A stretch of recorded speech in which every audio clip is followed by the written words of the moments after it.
सभी लोगों को प्रणाम। जय श्री राम। आज 25 दिसंबर, सबसे साल का सबसे छोटा दिन और तुलसी पूजन दिवस की आप लोगों को हार्दिक शुभकामनाएं। आज मैं उत्तरकांड में आगे की कथा आप लोगों के सामने सुनाऊंगी। इसमें उत्तरकांड में अब रामचंद्र जी अयोध्या की ओर वापस आते हैं तो वो हनुमान जी को आगे भेजते। तो हनुमान जी ने देखा कि कुशा के आसन पर भरत जी बैठे और जटाओं का मुकुट सिर पर है, शरीर दुबला हो रहा है, राम राम रघुनाथ रघुनाथ जप रहे हैं और कमल के समान नेत्रों से जल बह रहा है।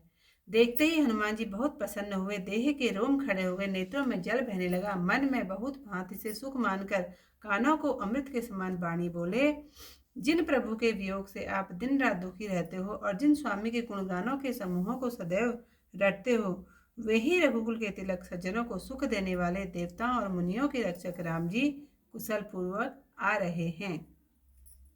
जिसके सुंदर यश को देवता गाते हैं, वे प्रभु शत्रु को युद्ध में जीतकर सीता लक्ष्मण समेत आ रहे हैं। यह वचन सुनते ही भरत जी के दुख ऐसे जाते रहे मानो प्यासे को अमृत मिल गया हो। हे तात, तुम कौन हो, कहाँ से आए हो, जो मुझको बहुत ही प्यारे वचन सुनाए। हनुमान जी ने कहा, सुनिए कृपा निधान, मैं पवन का पुत्र बानर जाति का हूँ, मेरा नाम हनुमान है, मैं दीन बंधु रघुनाथ जी का दास हूँ। यह सुनते ही भरत जी उठकर बड़े आदर से मिले। मिलते समय स्नेह हृदय से मैं नहीं समाता, उनकी आंखों से आंसू बहने लगे, शरीर पुलकित हो गया। हे हनुमान जी, तुम्हारे दर्शन से सब दुख दूर हो गए हैं। मुझे तो आप राम जी के से प्यारे मिल गए। फिर बारंबार कुशल पूछी। भरत जी बोले, हे भाई सुनो, इस समय तुम्हें क्या दूं? संसार में इस संदेह के बराबर कुछ नहीं, यह मैंने विचार कर देखा है। हे तात, मैं तुमसे उऋण नहीं हो सकता, जब मुझे रामचंद्र जी के चरित्र सुनाओ। तब भरत जी के चरणों में मस्तक नवाकर हनुमान जी ने रामचंद्र जी के संपूर्ण गुणों की गाथा कही। भरत जी ने पूछा, हे हनुमान, कहो दयालु राम जी कभी मुझे अपने दास की तरह स्मरण करते हैं? रघुवंश भूषण रामचंद्र जी ने क्या कभी मुझे अपने दास के समान समझकर स्मरण किया? भरत जी के बहुत ही दीनता के वचन सुनकर हनुमान जी रोमांचित होकर उनके चरणों में गिर पड़े और विचारने लगे, जो रामचंद्र जी चराचर के स्वामी हैं, वे जिनके गुणगान अपने श्रीमुख से वर्णन करते हैं, वे ऐसे विनय युक्त परम पवित्र और गुण के समुद्र क्यों न हो? हनुमान जी बोले, हे नाथ, राम जी के तुम प्राण प्यारे हो। हे तात, मेरा यह वचन सत्य है। यह सुनकर भरत जी से मिलते हुए मन हर्ष में नहीं समाता। फिर भरत जी के चरणों में सिर नवाकर हनुमान जी तुरंत रामचंद्र जी के पास गए और सब कुशल कही। तब प्रसन्न होकर प्रभु विमान पर चढ़कर चले। भरत जी प्रसन्न होकर अयोध्यापुरी में आए, सब समाचार गुरुदेव को सुनाए। फिर राजमहल में खबर कराई कि श्री रामचंद्र जी कुशल पूर्वक नगर में आ रहे हैं। समाचार के सुनते ही सब माताएं दौड़ी। तब भरत जी ने प्रभु की कुशलता कहकर समझाया कि अयोध्या वासियों ने जब श्री रामचंद्र जी के आगमन का समाचार पाया, तब सब नर नारी प्रसन्न होते हुए दौड़े। दही, दूध, गोरोचन, फल, फूल, मंगल की जड़, नवीन तुलसी दल आदि सोने के थालों में भर भर कर गजगामिनी स्त्रियां गीत गाती हुई चली। जो जैसे थे वैसे ही उठ दौड़ते हैं। बालकों व बुढ़ों को कोई साथ नहीं देते। एक दूसरे से पूछते हैं कि तुम दयालु रामचंद्र जी को देखा है? अवधपुरी प्रभु को आते हुए जानकर सब शोभाओं का स्थान को गई। सरयू का जल बहुत निर्मल हो गया और तीनों प्रकार की सुहावनी वायु चलने लगी। गुरु वशिष्ठ जी, कुटुंबी, शत्रुघ्न मंडली के साथ भरत जी अत्यंत प्रेम भरे मन से कृपा निधान रामचंद्र जी के पास चले। बहुत सी स्त्रियां अटारियों पर चढ़ी हुई आकाश में विमान को देखती हैं। उसे देखकर प्रसन्न हो मीठे स्वर में सुंदर मंगल गीत गाती हैं। श्री राम रूपी पूर्ण चंद्रमा को देखकर मानो अयोध्या रूपी समुद्र हर्षित होकर कोलाहल करता हुआ उमड़ चला। वहाँ स्त्रियां मानो तरंगे हैं। जो आज की कथा यहीं पर समाप्त करती हूँ।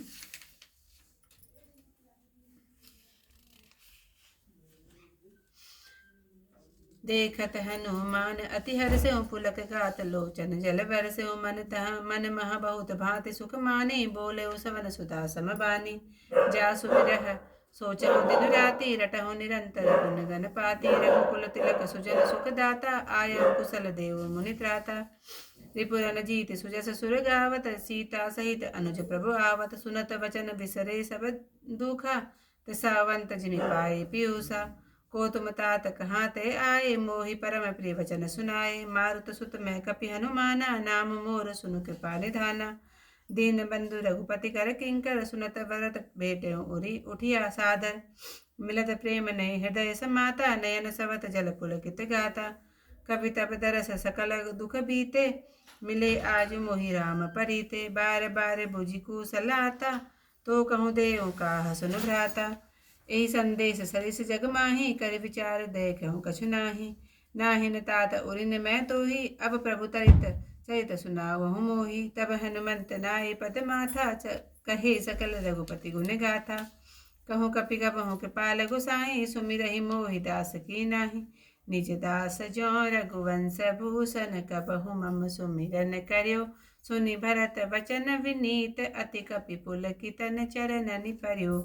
रघुवीर निज मुख जासु गुण गण, कहत अग जगन्नाथ जो। काहे न होय विनीत, परम पुनीत सद्गुण सिंधु सो।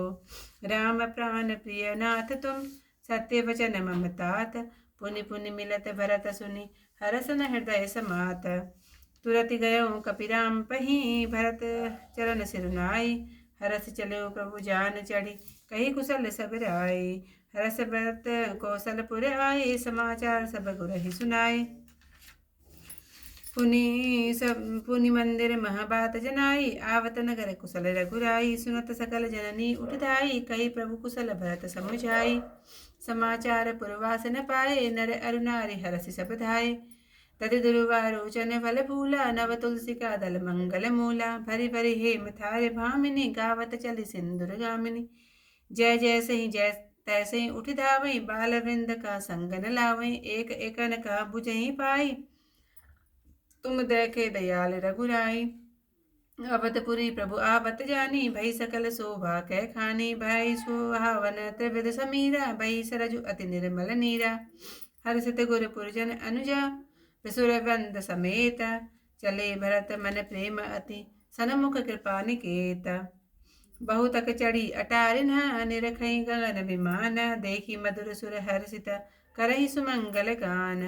राका ससुर रघुपति सुरपुरा, सिंधु देखी हर्षाना। बड़ियो कोलाहल करत जनु, नारी तरंग समान। सियावर रामचंद्र पद जय शरणम, शंकर हरिओम जय जय सिया राम। मंगल भवन अमंगल हारी, उमा सहित जय जपत मुरारी। आज की कथा यहीं पर समाप्त। कल को इससे आगे कथा के साथ आप लोगों के सामने फिर उपस्थित होंगे। तब तक के लिए सभी लोगों को प्रणाम। जय श्री राम।